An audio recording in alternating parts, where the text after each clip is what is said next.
Olá pessoal, como eu havia falado para vocês, né? Vou gravar esse vídeo aqui só para que a gente consiga entender melhor um pouco, né, daquilo que estamos debatendo há tanto tempo em aula e não conseguimos aprofundar. Eu só vou procurar fazer de uma outra forma aqui, porque eu gravei esse vídeo duas vezes e como vocês devem ter visto, eu não tenho especialidade nenhuma na questão de internet, e quando eu fui ver, simplesmente não estava correndo os slides, tá? Então vamos lá, acontece. Vamos pegar aqui do começo. Separei 4 estudos, eu vou ter que falar muito rápido, porque esse sistema aqui só me dá direito de 15 minutos, tá? Primeiro exemplo aí, vamos lá. Influência da motivação para o trabalho no comprometimento organizacional. Como eu havia dito para vocês, é um vídeo simples, é só para que a gente tenha um pouco da ideia do alcance das nossas pesquisas, tá? Então, nesse estudo aqui, gente, é muito interessante, porque ele está querendo entender qual a influência da motivação para o comprometimento organizacional. Aí vamos lá para a parte que nos interessa. Olha aí, ó. Metodologia utilizada. Pode ser um estudo de caso, ou seja, vamos imaginar que eu quero analisar a motivação de estudantes do ensino médio. Quantas escolas existem? Eu pego uma escola para fazer estudo de caso. Pode ser uma sala de aula, pode ser um grupo, né? Então foi mais ou menos isso que eles fizeram. A pesquisa pode ser caracterizada como estudo de caso, de natureza descritiva, ou seja, normalmente quando é descritiva, eu uso de um instrumento para ajudar a descrever aquele fenômeno com abordagem quantitativa de dados. Depois que descrever os fenômenos, descrever significa assim, você vai responder, por exemplo, um questionário fechado, né? Depois de responder esse questionário, eu quero fazer uma análise quantitativa dos dados. Quantos por cento apresentou esse resultado? Quantos por cento apresentou outro resultado, etc. Tá? Optou-se pela realização de estudo de caso para que se possa avaliar o efeito de algumas variáveis que podem diferenciar indivíduos em um mesmo contexto de trabalho. Como é que foram selecionadas as pessoas a participar? Aqui embaixo. A seleção do caso investigado foi realizada por acessibilidade e conveniência. Significa o quê? Ele não colocou critérios. Poderia ter colocado, participarão apenas pessoas que estão há 10 anos na empresa, há 15 anos na empresa. Não. O critério foi simplesmente aleatório, tá? Está falando, depois que foi selecionada uma organização que tem 600 funcionários e que atua já desde 1920. Vamos lá para outra parte desse estudo. A população do estudo configurou-se em 114 colaboradores. O setor administrativo, tá? Então foi apenas um setor. A amostra da pesquisa foram 96 colaboradores, muito provavelmente alguns aqui não quiseram participar até o final, ou então rasuraram a pesquisa e é invalida. Então 96 foram o final, tá? E é utilizado, olha aqui, gente, o instrumento utilizado é uma escala Likert. Escala Likert é aquela que quando você, a telefonista, você vai avaliar algum atendimento, fala assim, 0 para insatisfeito, 1 para muito satisfeito, ou para satisfeito, e 2 para muito satisfeito. Então, na escala Likert, essa de 7 pontos, muito provavelmente, um exemplo, 0 é 1 é muito desmotivado, 2 mais ou menos motivado, e sei lá, 7 muito motivado, tá? Essa seria a escala Likert que foi utilizada. O questionário foi composto por perguntas que se relacionam com a dimensão extrínseca e intrínseca, então ele está falando mais ou menos o tipo de pergunta que foi utilizado, tá? Então, nesse primeiro instrumento que nós vimos aí, gente, de uma forma muito rápida, observamos um estudo de caso descritivo de análise quantitativa, ok? Segundo exemplo, estresse no trabalho da enfermagem em hospital de pronto-socorro, análise usando a Job Stress Scale.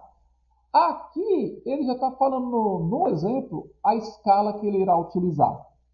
Uma escala padronizada, um instrumento técnico. Para ver o quê? Eu quero medir o estresse de trabalho entre enfermeiros, tá?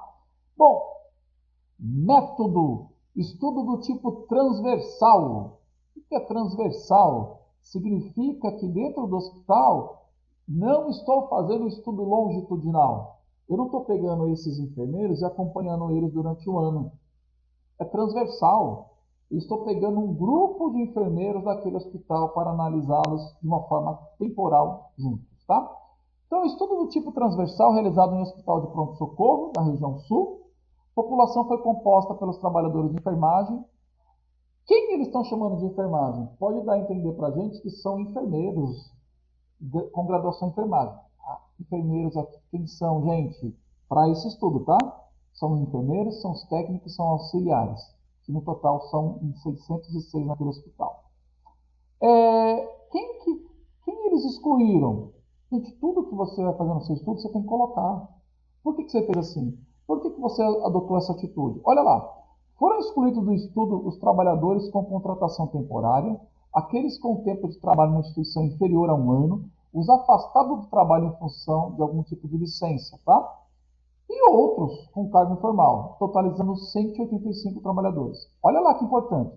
Dos 421 trabalhadores que preenchiam os critérios de inclusão, 33 não aceitaram participar do estudo. Certo? Então, no final, 388 trabalhadores participaram desse estudo. Então, a coleta de dados foi realizada por meio de entrevista e preenchimento de questionário, de fevereiro a julho de 2010. Foi utilizada essa escala, que é a Job Stress Scala, está explicando o que é a escala, né? Então, eu quero medir o estresse, né? O que eu vou fazer para medir o estresse? Eu vou usar uma escala de estresse. Poderia ter usado qualquer outro método, tá bom? E aqui, análise do resultado. Ele fez uma análise estatística descritiva por meio de medidas, tá? Aqui nós não vamos entrar tanto nos resultados, mas se você for pegar lá no título, né? O que ele vai chegar no resultado escuta, e aí? Há níveis de estresse nesse hospital? Vamos lá para o terceiro exemplo. Esse é muito interessante porque fala diretamente com vocês. A adição à internet em relação com ansiedade, depressão, estresse e tempo online em estudantes universitários. O que ele está querendo saber aqui, gente? Escuta, quanto mais tempo eu fico na internet, mais aumenta a ansiedade dos estudantes? É uma pergunta, tá? Bom, como foi o estudo? A presente investigação apresenta uma característica metodológica quantitativa e correlacional. Se é correlacional, ele está querendo pegar um grupo de estudantes universitários e correlacionando com outros, ou com 3 ou com 4. Ok? Correlacional. Quantitativo significa que ele não está querendo entender o que é o estresse em um estudante. Vários. Uma vez que se pretende verificar a relação entre as variáveis presentes no estudo, corroborando com o resultado. Vamos lá para os participantes. Participaram 1.050 estudantes. Como é que eles foram selecionados? Aleatoriamente, tá? De diferentes cursos. Por isso que é transversal. Por isso que é transversal, né? Universidade de Portugal, olha a idade. Eles colocaram o critério de idade. De 17 a 35 anos, né? E aí eles podem fazer uma descrição quase estatística de quem forma de fato a amostra deles, tá?